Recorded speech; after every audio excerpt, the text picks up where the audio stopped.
I contend that Oceania is falling off the map because politicians are pushing it off the map.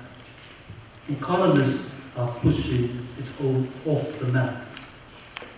And it is only people in the academia that use the word Oceania. We use the word Pacific, we use the word Asia-Pacific, but it is very unusual for people in normal language to use the word Oceania.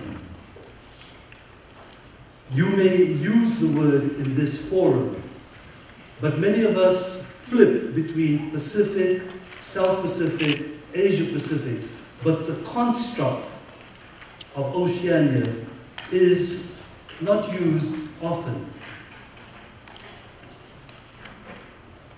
I claim that one of the largest groups that can help keep Oceania on the map is the church, the Catholic Church. Even though most of you from yesterday and will continue to hear that the church did map out Oceania with the help of the colonizers. We in Fiji were mapped out by the Maris priest, and therefore the French came down. And the French mapped out Oceania. However, the term falling off the map is not mine. It was first in the 1990s by an Australian called Greg Fry. Greg Fry used this term, falling off the map, and he particularly talks about Oceania falling off the map. And Greg's argument is basically because of security issues after the Cold War, and because of globalization, Oceania as a group of countries are falling off the map. Epeli, however, took that same metaphor and also used that metaphor of falling off the map. He argued that if we from Oceania did not do anything about it, we would fall off the map. And Greg's question was almost religious. I've changed his title of one of his articles. He says, why do Australians have a doomsday salvationist image that the region is in danger of falling off the map? I want to sort of zero on doomsday salvationist image. That according to Fry, Australians had this mental image that if we don't do anything about Oceania, it will fall off the map. And basically, he said the reasons why was, there were many, but the two arguments that he goes along with is because of economics and because of politics. And therefore, like many other scholars, he has wrestled with the words APEC, Asia-Pacific, Pacific-Asia, Polynesia. What terms do we use? But it's my contention that we need to continue to use the word Oceania as much as possible. Epeli, we heard about Epeli yesterday and his influence on all of us. He has influenced my thinking as a philosopher. My background is philosophy and leadership, and basically rereading Epeli after spending so many years in the States is really breathtaking. That he's trying to say what we, Pacific Island philosophers who have been trained in the Greek methodology, he's saying this is Pacific Oceanian philosophy. Read it. And so he's contention and his question is why tiny islands created by colonial powers and acting alone could indeed fall off the map or disappear into the black hole of a gigantic pan-Pacific domain. So Epeli does also have this pessimistic view that if we don't do anything, then Oceania will indeed fall off and disappear. However, we have hope. And this is in tribute to the people from the Ricci Institute, that Ricci can help us keep Oceania on the map. For those people who are not familiar with Matteo Ricci was a Jesuit priest who worked in China, and he is famous for drawing maps. And this map is supposedly a map that he drew in 1602, 1604. And there is argument, and I'm not going to delve with that argument, that he put China in the center of the map. There is an argument that China is not in the middle of Ricci's map. The center of the map is the Pacific Ocean.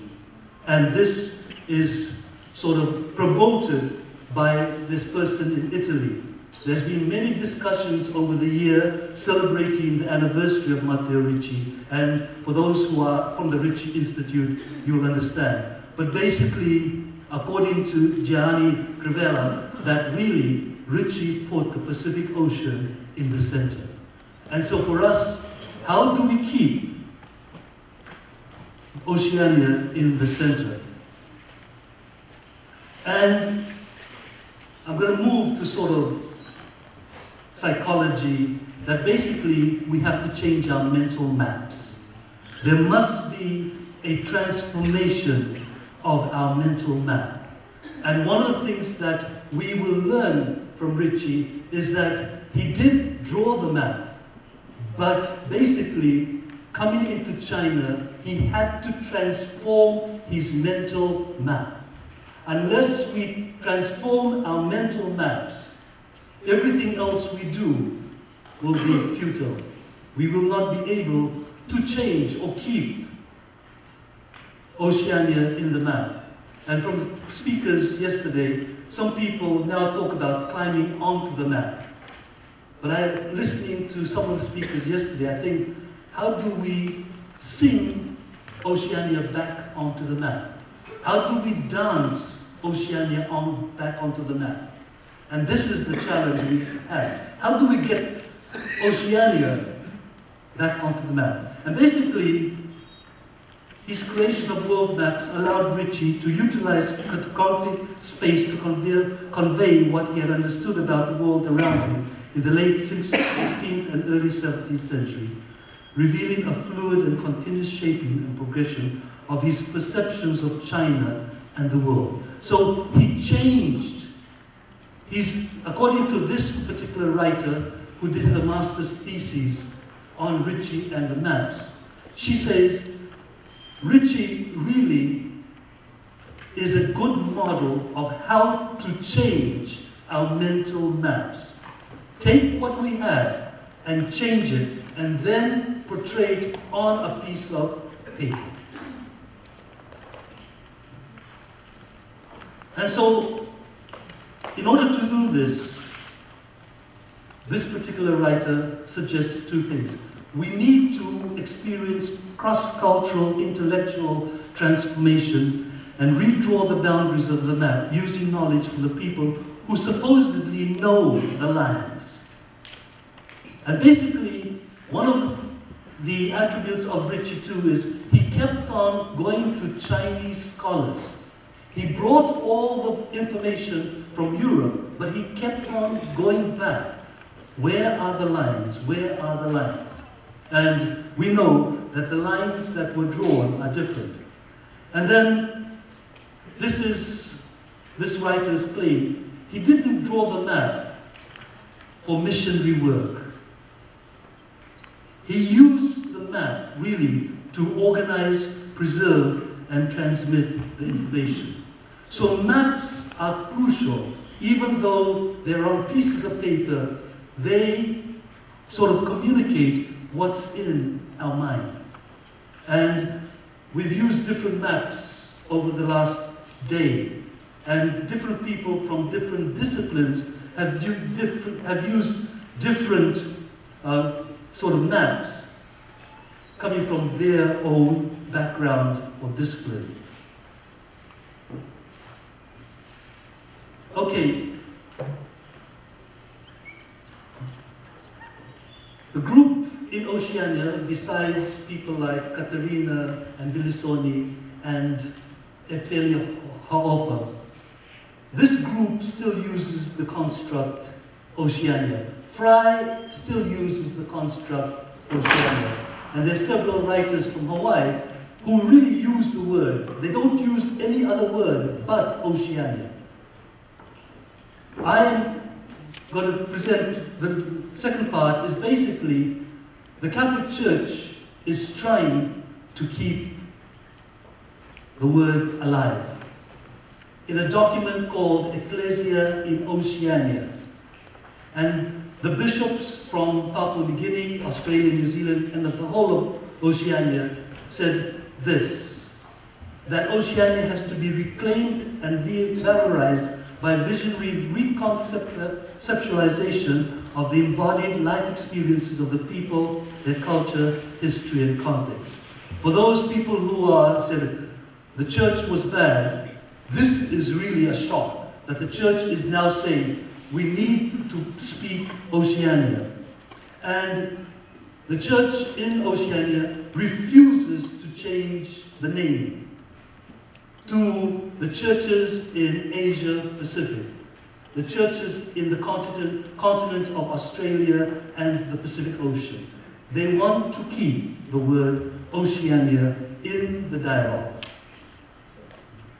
And I'm going to suggest that in order for transformation to happen, we need 4 things.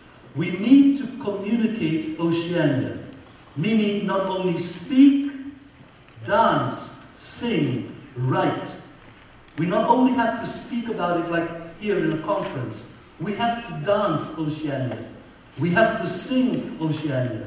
We have to ritualize Oceania. It's not enough to speak about it. We must go to the next level.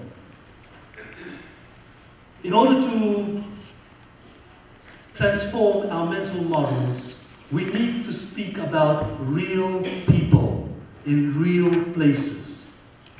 Many of us who are in the academia talk about the people.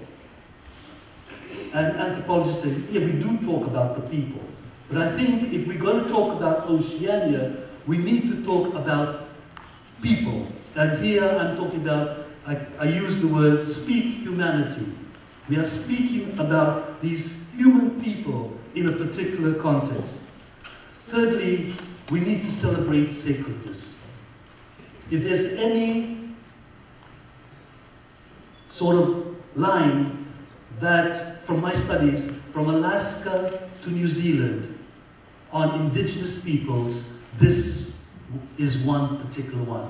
From my studies of indigenous peoples in the UN, also I went to Alaska to compare Alaskans to Pacific Islanders. And yes, from Alaska to North America to Africa, this was one of the defining definitions or descriptions of indigenous people. We need to celebrate sacredness.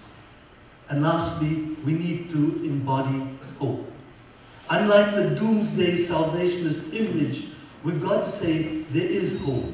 And I am enlightened by people who have done literature in the Pacific. Vilisoni, Katerina, her sister Teresia, Albert Wendt, Konai Thama, who embody hope in what they write. So just let me talk about communicate Oceania. In order for us to communicate Oceania, we need a mental model of Oceania. We need to sort of say, okay, when we are talking about Oceania, this is what we're talking about. And this, I'm taking excerpts from this document, which I think is very good and very telling, and it was a major move by the Roman Catholic Church to do this. The Synod gave recognition not only to a unique area spanning almost 1/3 of the Earth's surface, but also to a large number of indigenous peoples. These peoples form a unique part of humanity in a unique region of the world. The sea and the land, the water and the earth meet in endless ways, often striking the human eye with splendor and beauty.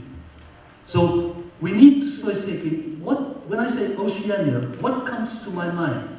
And as Ecclesia says, for many people it's just sea, blue, blue. That's it. Nothing else. So we need to change that mental model and bring in the beauty, bring in all that is Oceania. Speak humanity. At this meeting of the bishops, this document got world news. This is the first time that the Catholic Church ever spoke about indigenous peoples in a particular way and admitted that the church did abuse the indigenous people and they asked for forgiveness. This was the first time in the church history that the church actually said the word indigenous people, admitted that yes, with collaboration with the colonizers, we did do a bad job. And we did, or they did, the abuse. But the church said, we are sorry. And there is a whole section which I feel gives one of the best descriptions of the indigenous peoples. In my study of indigenous peoples, I actually went to the UN. I spent 1 year trying to define or describe the word indigenous. I went through all the documents, went through all the literature, saying, what do we mean by indigenous in Oceania? Is there a similarity to Asia, to Africa, to North America? And so I looked at all this, but I think this is sort of key, and this is what they said, and I will go through that.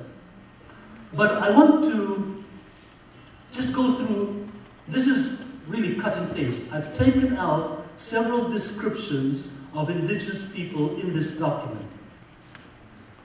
And the first one, they are considered original inhabitants of the islands prior to the coming of the colonizers and Christian missionaries in the 17th century.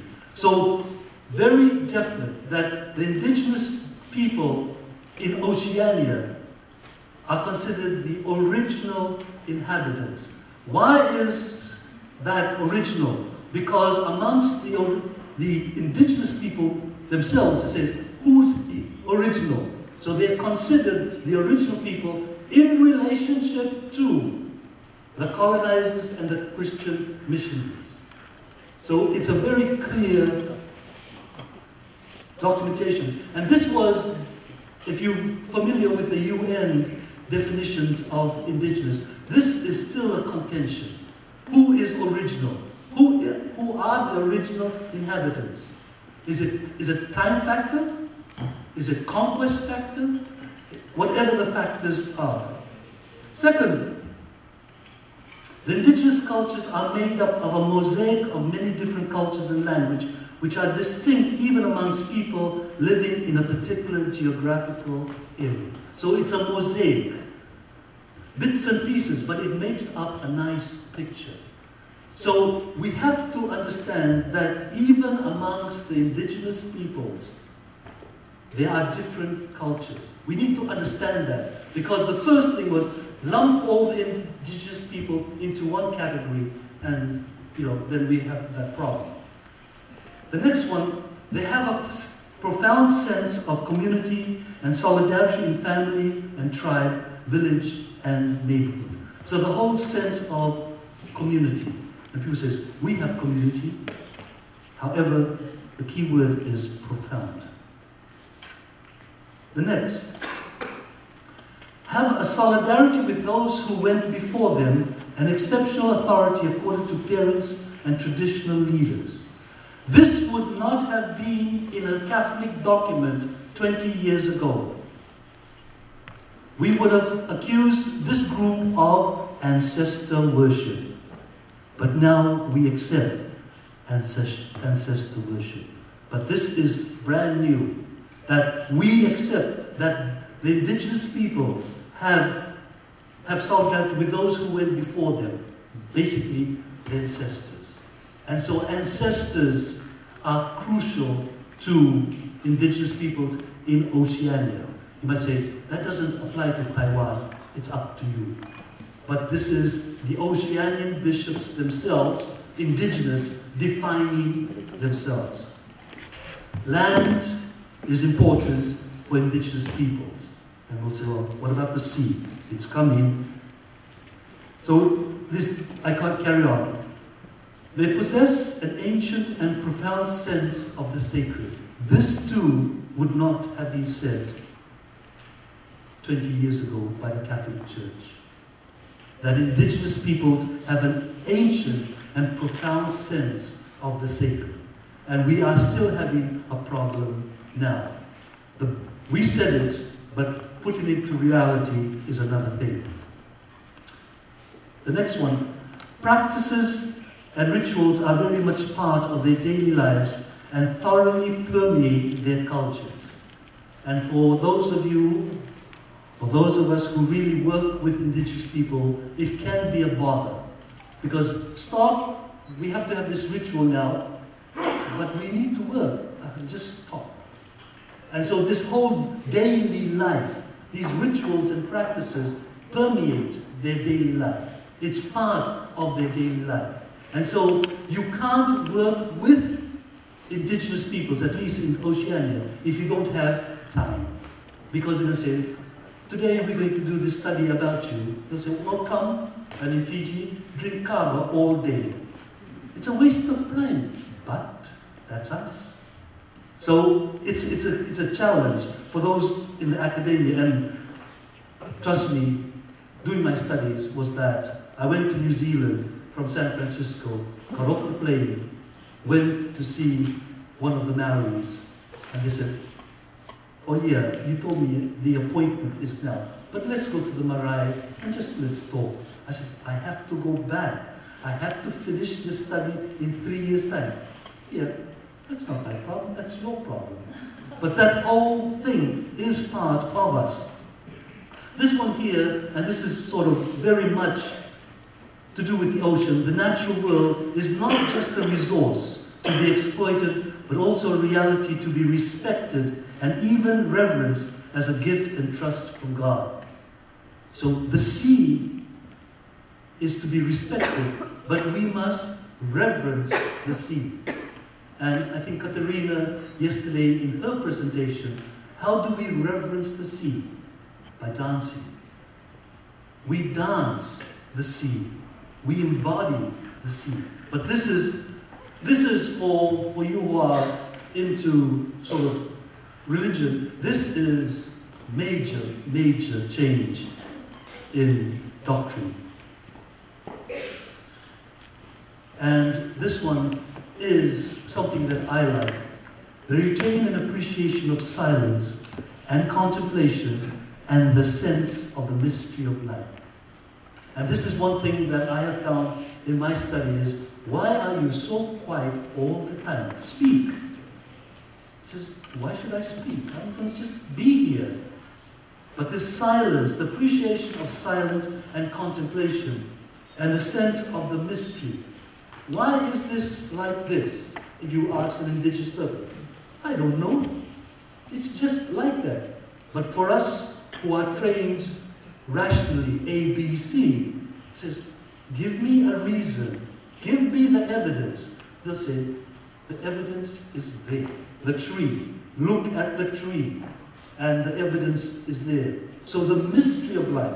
So this is sort of which I use during my study as a template. It's okay, Tongans this way, our Samoans this way, our Maoris this way, our Palauans this way, and I use this as a template. But again, it's just a schema.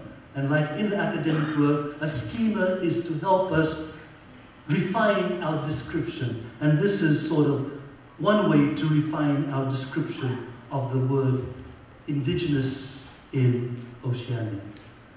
And this one was a shock to many people.